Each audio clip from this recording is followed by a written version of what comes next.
never thought of that, where you do the, where you think about addressing it. Yeah, because I mean, You think that's something if you hope it goes away, sometimes it does, but sometimes it does. Sometimes it just stays. Is that like a certain school? Yeah.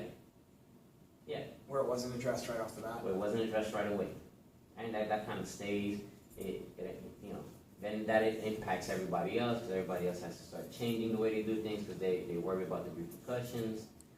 They look at the way things were handled for that one school, and a lot of lives changed because of that situation. And then every other school is scrambling. Now, we didn't have to scramble as much, and then that's the thing that doesn't get put out, right? So those are things that we should address. A lot of the things that came down from the district due to that one situation was a practice that we had already had in place. Was something we were already doing.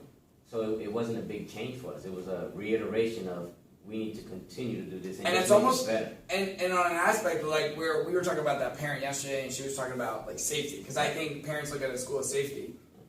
We could have commented on that situation, Yes.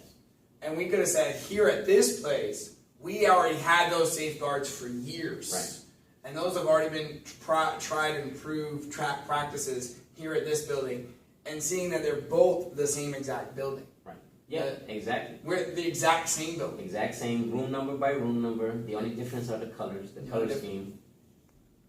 And I'm not saying that we haven't had incidences after school, but they have curtailed. Right.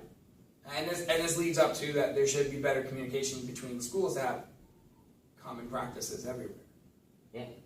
A best practice. What's working where. There shouldn't be. I think in certain places, and not everybody, but I do think that the thought process still exists out there of, when somebody finds something that's really good, they keep it to themselves. Right. Instead of sharing it out. My biggest experience with that was a manager I had at one time was the opposite. Every time somebody new came, he stood up he was starting up a brand new department. Every time somebody new came, he dumped everything he knew into that person. Because he said, if I'm the center of expertise, I can never go on vacation. So every time somebody new came in, he would dump all the information he had, he would train that person up and try to send them to training, help them get better, so that now there were 2 experts. Another person came, now there were 3 experts. Now he can go on vacation very comfortably and not worry about things, going out of hand. I think everything from the bottom, as far as rank, the lowest person, the newest person, to the most experienced person, holds on to certain secrets and doesn't share it. Don't share it. Now the ones that share tend to actually be, the way I see it, the ones that share tend to be the most successful people.